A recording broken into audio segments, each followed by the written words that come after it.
deli tubakatuzeri abakulu tuli ku kigambo la ilaha illa Allah Muhammadu Rasulullah. Ekigambo la ilaha kitegeeza ki ne illa Allah kitegeeza ki? Ezo mpaji nkulu nnyo mu mpaji ez'ekigambo ekyo. Mpaji la ilaha ne illa Allah ekyo ne yakasira mukakimanyi okukyatula kubanga tuba tuza bulijjo la ilaha illa Allah sibwe kiri kakati kitegeeza niki la ilaha kyokka ne illa Allah kyokka awe waliwo obuzibu naddala wano ku la ilaha waliwo obuki tetunnaba kumanya la ilaha ki Allah kyategeeza kati wali illa Allah tumanyi nnyo ti Allah gyali era tulina okumusinza era tulina okumwawula naye wano ku la ilaha waliwo obuki mujja kuneegattako mukakase nga tetunnakikola ki tetunnakitegeera kubanga buli lwe bagamba bati la ilaha omusiraamu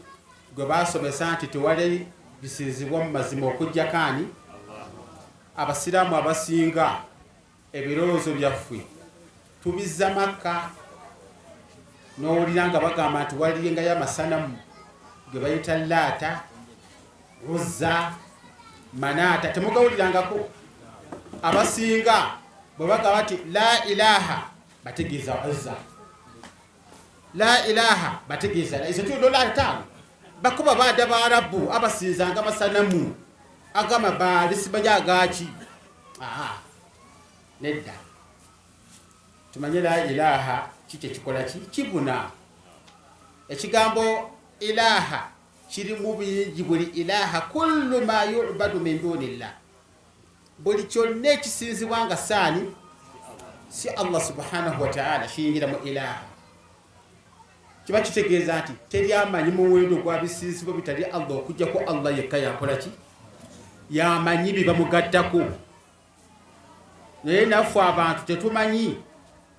baani bebagatta kwani twekitegeeza nti bingi biyitirivu n'ekyo ekigambo la ilaha kitegeeza buli kyonna ekisinzibwa nga saani si Allah naali omugwero mutuufu abokussa abayite olugwero lunyere asinga okumanya ennono ezabugwere yaniwo bateeso kale omuteeso ate ano bunyole haja alinywe naavuddewo fe ebunyoli balina mutuusa wabanyole kati kakitandikire bunyoli buli muntu tandika okunoonya kubanga n'abagwere balina owaabwe abateeso mulina abaganda balina baki buli omu balikola ki balina ebunyoli balina mutuuso owabanyole ndulingire mutuuso wabaki akola mirimu ki mubanyoli akola mulimu ki yakulira emizimu gyonna egiri mu buki mukika mutuusa wabanyoli bonna okujjako fe abaguuna fesitulina oba ntegereka bulungi naye ng'ogyeko abaki abaguuna naye mutuusa ye lubaale kamuyite lubaale ow'abanyoli akulira ebika amakulu emizimu gyonna egy'abanyoli mu bunyoli gwe bayita mutuusa kakati ate niwabaawo buli kika nekiba ne lubaale waakyo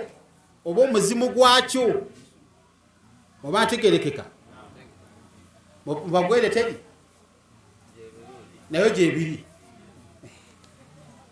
wali akulira abagwere bonna niwabaawo buli kika nekiba naki nekibeera kiyita bantu babimanyi oba mubeeta batya oba mubeeta mutya ekikulu nti weebali naye nga mizimu misambwa balubaale si bwe kiri n'abasoga nabo bakola ki nabo balina ebyabwe Iseja n'abandi kangendeko ne bukojja bwange Buganda nabo bakola ki Mukasa ate abo bate bagenda wala kubanga balina balubaale bangi balina lubaale gulu naye nga lubaale balina lubaale Katonda lubaale naye nga erinnya lyani ye Katonda era oyo tiyazaala awangalya mugulu naye nga buki lubaale era talina biggwa kuno ku nsi okumwawulira ddala oba ntegerekeka kakati ekigambo la ilaha kitegeeza ebyo byonna la ilaha amakulu la mukasa la musoke la gulu la lubaale gundi la mutuusa la iseja la kagamba kigambo ilaha kikuŋŋaanya byonna ebisinzibwa ebitali ani ebitali Allah subhanahu wa ta'ala era amagezi go gakyagenda emaka kuba Laata ne Uzza ne Manaata gwoli kugamba oti gwoli kwawula ng'oli kubivaako nti la ilaha oli nabyo mu lujja essabo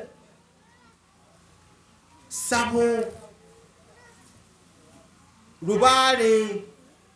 omuzimu emizimu gy'abaafa bebo ba ilaha abasinzibwa abatali ani Allah subhanahu wa ta'ala be basawo be bakazaako Abaganda ab'ekinnansi naye nga bakozesa amajini balina emizimu n'emisambwa ebiteega balina amajini ge bakozesa bebo kati wano bogamba nti yatula nti ashhadu an la ilaha illa Allah tolowooza nti la ilaha bategeeza balala nedda twategeeza balala oyo yennyini eyo bweba wagendako ku nnyanja ng'olira obwavu bukuyinze bususse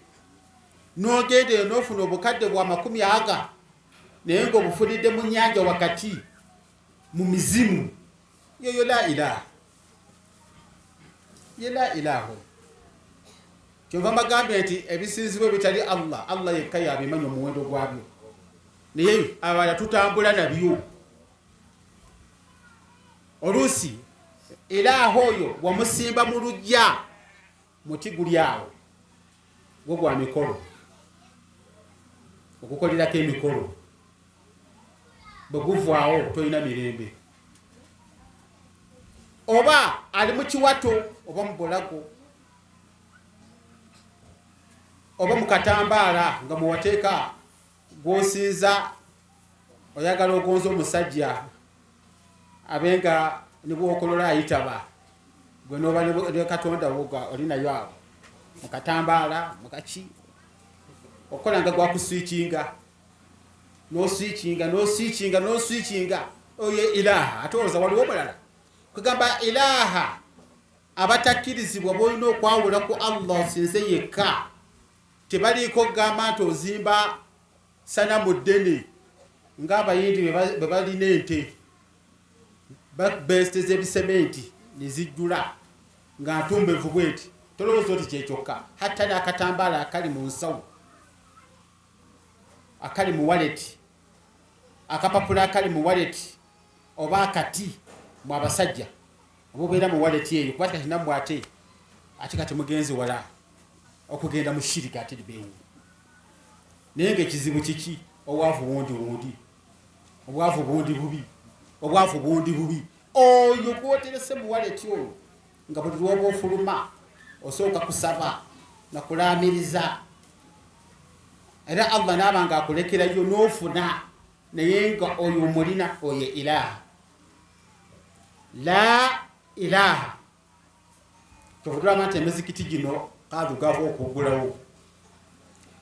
Allah agamba ati wa anna almasajida lillah emizikiti gya Allah mugitukuzi mugijje mushiriki bannange mugijje mushiriki leka kujja mu muzikiti kusaala ne wallet erimu ebintu ebya shiriki n'obubaaga abakazi obubaaga obw'omu ngalo naye nga bulimu ebintu ebyaki ebyo mubijja mu muzikiti Allah agamba ati fala tadiu ma Allahi ahada lwaki osaala n'eyirizi lwaki osaala n'ebintu ebikyamu byomaze omuliro gwamaze okubifuuyirako eri bijjudde amajini ogasinzizza mulimu akapapula basalirako kuliko omusaayi gw'enjiibwa ate nga batugantuge ng'ojogamba oti Allahu akbar alina isilaamu katoba musiraamu mbagambye konzi tashahudu eno y'omuswala joga ati ashhadu an la ilaha illa Allah tekuzza mu busiraamu bwoba wabuvaamu tekuzza paka oyina kubeera ku shahada nabbi gye yagamba alayhi salatu wassalaamu nti buniya al islaamu ala khams oddamu nubutono ogikola ki eno teyina bukwakulizo y'omuswala teyina bukwakulizo yo eri kutuusa ki naye nekufuula omusiraamu erina obukwakulizo 8 bwekubulako akamu eba teriiwo lwaki ogizanyisa lwekyo bannange tugumiikirize tuleke kwonoona busiraamu buli omu kuba obusiraamu bwa buli omu obubwo si bwe bwange obwange si bwe bubwo era omubaka bwagamba alayhi salatu wassalaamu ti obusiraamu bwazibirwa ku bintu 5 obubwo bwe bibaawo oli musiraamu bwe biba tebiriiwo kati shahada eyo nkulu bw'ovanga ku kintu nga mmanaatera okumaliriza kuba bakulu batudde mbawa bitono musobole obikwata atusomesezza okusiiba wano atusomesezza obukwakulizo n'ebirala ibaada zonna ibaada kati kyaganda wala bwetwogera ibaada mukitegeera ibaada zonna makulu okusinza Allah kwonna kuliko obusobozi kuliko istitaa obusobozi eswala y'empagi ey'okubiri mu mpagi z'obuki ez'obusiraamu oteekwa buteeka okusaala naye waliwo watuuka omubaka n'agonzaamu osobola okusaala ng'oyimiridde oteekwa buteeka okuyimirira oli mulwadde tosobola kuyimirira okkirizibwa okusaala ng'okoze eki otudde mulimu istitaa n'okutuula kwennyini tosobola ogonze nnyo olina kusaala nga weebakidde ku lubiriizi awo nawe okola ki nolaba nga eswala erimu okugonzaamu okuba nti oli ku busobozi ogituukirize okusinziira ku busobozi bw'okola ki bw'olina si bwe kiri mpagi kyendala eddako zaka ekakata ku bagagga abalina emaali eweze ekigere ekigibwamu ki zaka si bwe kiri era neba n'obusobozi bwayo mpagi kyendala eddako kusiiba era aya bajja kuzibasobera eri hadisi z'omubaka alayhi salatu wassalaamu walladhina yutiquunahu fidyatu miskin awo olwadde bwokulya n'osasula nga lamazaani ekoze eki nolaba nga eyo empagi naye eyimiriddewo ku busobozi empagi endala ey'okutaano kale si ya hijja Allah bwe yali agitulagira yagamba ati liman istataa ilaihi sabila olaba nti abasinga batalina sente zigenda Makka Allah tagenda tubanja lwaki tiwakola hijja kubanga tofunye busobozi bukola ki busobozi bwe bulwa bw'ofuna omuntu agamba ati nkuteekamu ssente buli kimu ogenda okola hijja n'ogaana bw'oba ogaanye kubanga obusobozi Allah aba abukoze eki abukuwadde abuleese ate gwe n'okola ki naye nga kyenjagaddemu nti hijja naye eyimiriddewo ku buki kati shahada eri ku busobozi ki mumpeeyooko obusobozi Allah bwe yatuwa oba omubaka alayhi salatu wassalamu ku shahada nti shahada eyo nti ye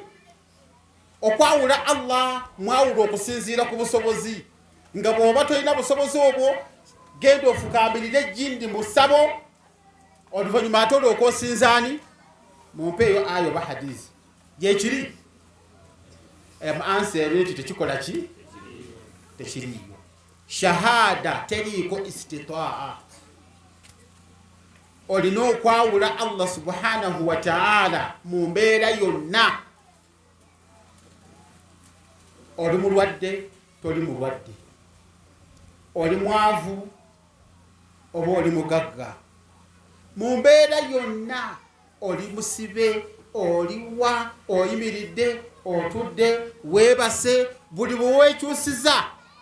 na shahada teriiko busobozi nolwekyo abamanyi bakusomera amateeka agamu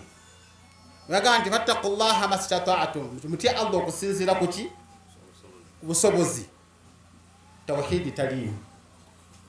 oba ntegerekeka tawhidi takola ki kubana muli bazibu seeke naasomesa aya nga era kigendererwa kirala bomala nga ate mbuziza ku bigendererwa ebyammwe ebya shiriki tya Allah okusinziira ku busobozi nga si tawhidi Allah takulagidde genda kukola shiriki munaku zonna amateeka mugasoma agabana usulul fiqhi mbwa daruratu tubihu almahdhuratu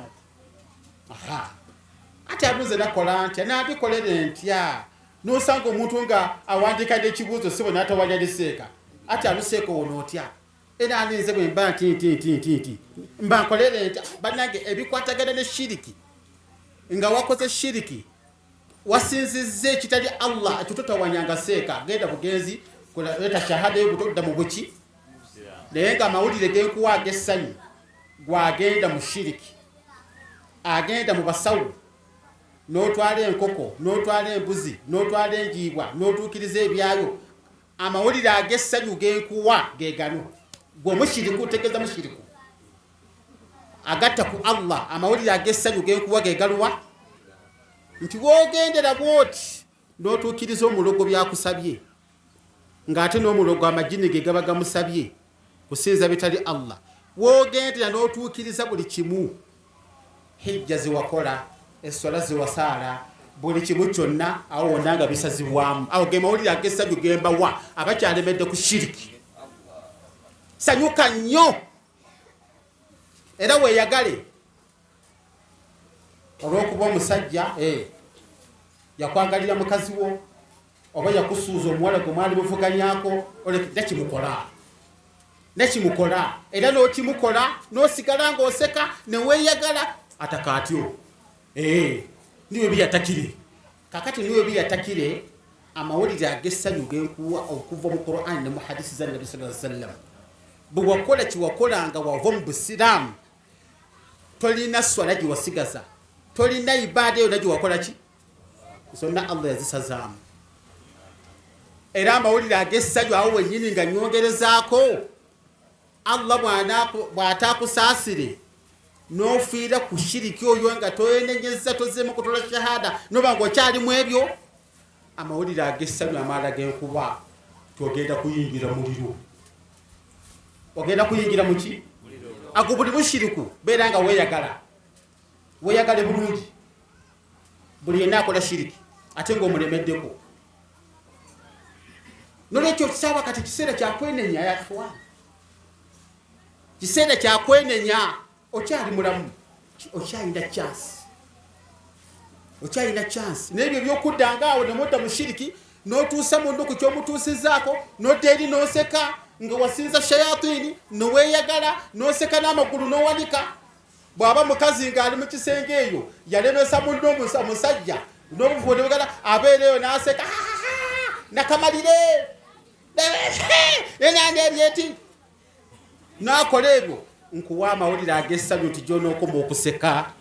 mwanyinaze n'okugamba nti wakamalire amawulire genda okusanyusa nago gakuba nti ebikaayo byoteeka ku mutwe Qur'ani gy'osoma essola gye wasayire kyonna kiwakola okulemesa mujjawo oba omuntu yenna nga wakola shiriki omunene ne muvunamira ejjini ne mulisalira ne mukola ki agwa amawulire ga ssanyu sekerako buli lwoseka kyotuusizza kwoli ekyo nakyo ng'okyongerako nakamalire ekisaati kasisebirimu bagisaziryemu bwotyo bw'oba okola osanyukire wamu ekirungi nti ebintu mbagikola ki ne mukola shiriki ne mwewaana n'okuseka ne museka la hawla wala quwwata illa billah era gwe bulwoseka n'owulira mulinga oli ali bubi omusajja yavaayo obuluusi yalaluka muto gwagira buli lwoseka buli gati yogerako nakano alhamdulillah ndikwaba mumusho kasitanfiire wano omulizo gwange gukoze eki zina namuuko agati nesimbire ndindire okufa konkadi ngende mu muki salamu alaikum